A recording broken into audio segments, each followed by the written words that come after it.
Aisar Khalid nampaknya mulai membatasi diri membahas soal Fuji. Tidak seperti sebelumnya, Aisar selalu antusias bila menyangkut soal Fuji. Namun, setelah pulang ke negara asalnya dan kini telah kembali ke Indonesia, Aisar mendadak berubah sikap. Saat pertama kali datang ke Indonesia, Aisar menyempatkan diri untuk berkeliling kota Bandung dan menonton langsung pertandingan sepak bola Persib Bandung. Di sana, dia bertemu dengan salah seorang fans dan mengajaknya foto bersama. Alih-alih menyebut nama Fuji, dia justru menyebutkan hal lain untuk merespon penggemarnya. Sebelumnya, Aisar sempat disebut-sebut memanfaatkan nama Fuji untuk mendongkrak popularitasnya di Indonesia. Tudingan ini semakin terasa setelah foto mesranya bersama Bunga Aureli tersebar luas. Apalagi kakak Fuji, Fadly Faisal, sempat ikut memberi peringatan dalam kolom komentar pada postingan Instagram Fuji. Fadly mengingatkan agar tidak ada lagi pihak-pihak yang mencoba memanfaatkan ketenaran adiknya.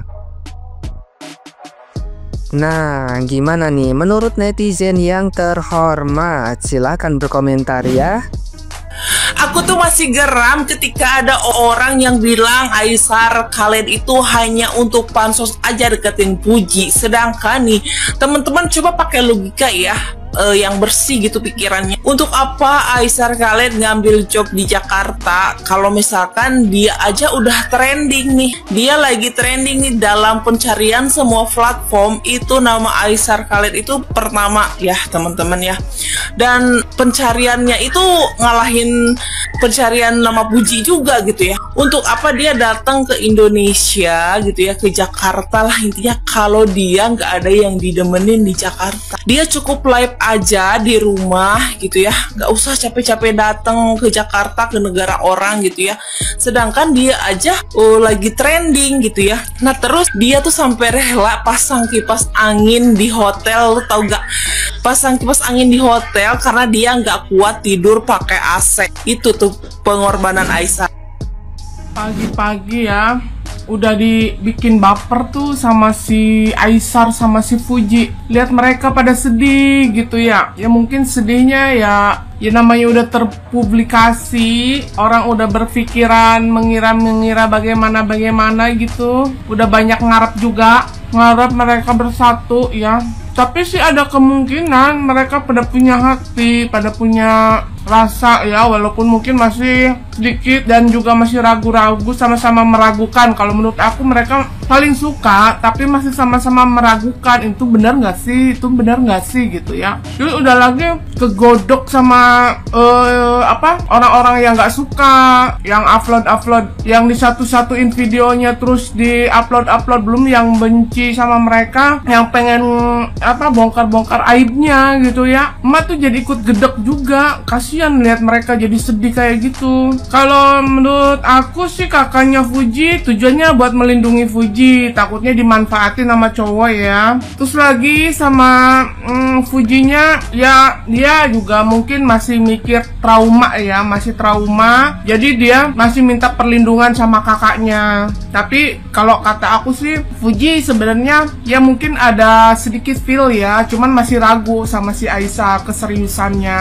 Nah sekarang Aisar nggak usah sedih ya, ada orang yang mau jatuhin Aisar. Sekarang tinggal Aisarnya nunjukin kalau bener-bener emang Aisar serius gitu ya. Nggak usah sedih, soalnya semua punya masa lalu. Tinggal tunjukin sama Fuji, sama keluarganya, sama kakaknya bahwa Aisar serius gitu loh, pesan emak ya. Semoga pesan emak ini nyampe ke Aisar. Sekarang udah namanya taruhlah jadi artis sosmed atau apalah entahlah. Tapi sekarang soalnya kan namanya itu kan cerita kehidupannya terpublikasi gitu. Jadi mau dibikin image gimana ya, orang tuh kan ada yang suka, ada yang enggak gitu. Sekarang mah tinggal dibuat santai ya. Tapi Aisar lebih banyak klarifikasi semuanya. Kalau emang Aisar serius, coba datangi lagi keluarganya Fuji, ambil lagi hatinya, tapi dengan tujuan serius ya. Jangan terkonek dulu sama untuk kebutuhan konten ya. Kalau bisa jangan dulu buat ini kebutuhan konten, soalnya kalau semuanya dimasukin ke konten, nanti keluarganya Fuji itu pikir itu cuma sekedar buat konten aja. Coba kalau mau serius, lewat jalur belakang, gak usah konten dulu ya. Nanti kalau udah konten itu udah benar-benar udah bisa dapetin Fuji ya, gitu. Jadi menyebar kebahagiaannya nanti setelah Fuji udah jadi milik Aisar ya. Oke, pesan dari emak begitu ya. Emak-emak warga 62 sekarang diharap sabar dulu ya. Jangan memperkeruh keadaan, jangan dibuat-buat cerita ya. Kasihan mereka, kasihan. Mereka jadi sekarang ekspresinya jadi pada sedih kayak gitu. Aduh, emak tuh jadi kasihan liatnya. Tuh lihat emak jadi sampai nggak bisa makan.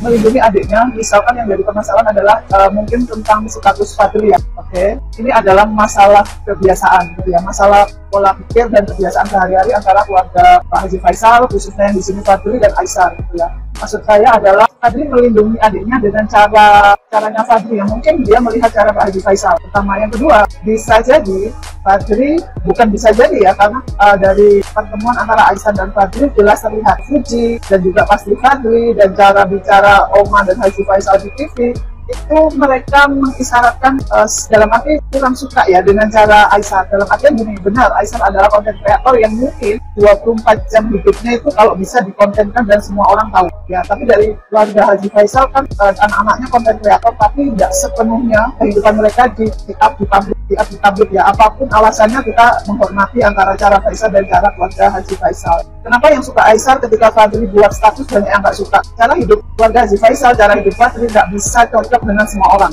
oke? Apalagi seluruh netizen Indonesia nggak bisa cocok dengan semua orang. Mereka bisa hidup, bisa bersinkronisasi itu dengan energinya yang mirip. Kenapa mereka yang suka Aisar membenci statusnya Fadli? Seolah-olah bahwa kehidupan itu harus setuju dengan dari satu sudut pandang. Kalian nggak bisa seperti itu. Contoh kenapa cara mereka hidup atau cara Aisar tidak disukai Fadli atau keluarga Haji Faisal. Kita yang sering tahu itu yang sering berganti, dalam arti bukan berganti-ganti karena playboy, bukan ya, karena mungkin kayak Fadli misalkan dari pacar yang ini putus ke yang ini, terus ganti lagi yang ini, ganti lagi yang ini. Fadli tipe orang yang tidak mempublish PDKT dengan calon pacar-pacarnya, tapi dia bergerak di bawah, di balik layar, bergerak di bawah tanah istilahnya. Kemudian ketika sudah yakin, ketika sudah fix, dia publish, ini loh pacarku, gitu. Seperti maksud saya. Jadi kayak kemarin yang disampaikan Fadli, terus komplain dari Fuji, karena kalau Aisar versinya kan dia teriak-teriak dulu di luar, di balik layarnya itu sedikit, itu yang satu yang tidak sama gitu. Dan ini kan harus saling diselami, harus saling dipelajari untuk ketemu titik tengah kan gitu. Kalau Fadli kan orangnya bergerak di balik layar dulu, yang pasti dia datang ke rumahnya, ketemu orang tuanya meski untuk dalam status kasarnya anak muda sekarang itu pacaran, terus kemudian pasti kan ketemu orang tuanya. Ketika udah publish, oh ini loh pacarku, diakui secara umum, kan nggak mungkin kenal hanya ke perempuan itu tanpa kenal orang tuanya, tanpa minta izin kan istilahnya gitu. Kalau kita melihat track record Haji Faisal kan nggak mungkin anaknya boleh seenak-enaknya bawa anak orang, pasti kan harus izin gitu ya, kenal orang tuanya, izin untuk deket gitu kan. Itu caranya seperti itu. Jadi kemudian ketika udah sak, oh ya ini dia baru publish, kan beda bumi dan langit dengan cara Aisar gitu loh. Terus balik lagi ke urusan bagaimana Haji Faisal mengcounter psikologis anak-anaknya, meski Fadli mungkin usianya udah dianggap lebih dewasa dari Fuji ya secara umur gitu ya. Kalau aku lihat kan yang pacarnya sekarang itu kayaknya Muslim Kristen. Kenapa Pak Haji Faisal membiarkan? Kalau dia orang kolot, rata-rata yang mungkin 60% orang Indonesia yang pola pikirnya masih hidup berdasarkan satu frame gini, menjadi sempit pola pikirnya pada hidup untuk kakak Aisar buat contoh, itu artinya ada something wrong pada kalian. Kalau Pak Haji melihatnya, ini anak muda, ya nggak apa-apa. Yang penting mungkin kalau aku sebagai orang tua juga ya, pokoknya kamu tahu batasnya, tahu batasan. Jadi kamu mau sekarang dengan muslim, dengan non-muslim, kamu harus tahu batasan. Istilahnya pacaran harus ini seperti apa, tahu batasan. Jadi jangan sampai nantinya jodoh atau nggak jodoh, kamu tidak merusak anak orang. Dan istilahnya seperti itu. Kalau orang yang kolot kan pasti nggak diizinkan, nggak mungkin dibawa kemana-mana, dikenalkan ke ibunya Fadli, ke Pak Haji Faisal, kan seperti itu. Jadi itu contoh orang tua yang pikirannya itu seluas samudra. Tetap dia punya basic agama, tapi dia tidak kaku, karena hidup itu nggak bisa kaku. Karena kita hidup bermajmuk, bukan dengan satu frame pola pikir. Kalau kalian menganggap pola pikirmu yang paling benar, ya buktikan hasilmu itu bisa dicontoh orang. Bisa nggak? Dari segi apapun, dari segi kehidupan yang bisa dilihat mata, materi, atau dari segi psikologis, kamu harus bisa dijadikan contoh. Kalau bis ngotot, hidupnya ala kadarnya, hidupnya masih susah, psikologisnya sebagai orang tua nggak jelas, anak-anaknya juga nggak jelas, gitu. Jangan ngotot. Berarti kalian tuh masih banyak hal yang harus kalian pelajari. Paham ya di sini? Jadi teman-teman, ngapain juga sibuk sibuk kacau balau di medsos gitu. Jadilah yang bijak, jadilah yang energinya itu positif, jadilah kalian tuh fokus untuk hidup kalian sendiri, upgrade diri kalian, jangan sibuk untuk mengatur hidup orang gitu. Sekelas keluarga Haji Faisal aja kalian cacat, orang yang luar biasa, porsi kebaikannya tuh banyak, terus yang nyacat itu porsi kalian kebaikannya tuh berapa persen. Ibarat ditimbang, Haji Faisal itu bisa 80% sisi baiknya, 20% dia punya kelemahan. Namanya juga manusia, karena ada yang 100% baik, itu malaikat namanya. Terus yang nyacat itu ditimbang dulu, coba dianalisa kebaikanmu itu sudah berapa banyak, keberhasilan hidupmu itu sudah berapa banyak. Okay? Jadi yang smart. Kalau ngotot masih hidupnya susah, masih hidupnya yang terlihat mata susah, materi masih susah, anak-anak terbengkalai, kacau balau hidupnya, psikologis kacau balau, penuh iri, penuh dengki. Kalian jangan ngotot, belajar dari orang-orang yang sudah berhasil mengubah mindset untuk jadi lebih baik. Okay? Untuk semuanya, untuk Fuji, untuk Aisar, semangat semuanya, untuk keluarga Pak Haji Faisal, untuk keluarga Aisar, abang-abangnya, tetap semangat. Support untuk kalian semua, semoga jadi yang terbaik versi kalian. Kita yang melihat semoga happy ending. Kalaupun nggak happy ending ya nggak masalah. Inilah hidup. Okay? Semangat semuanya.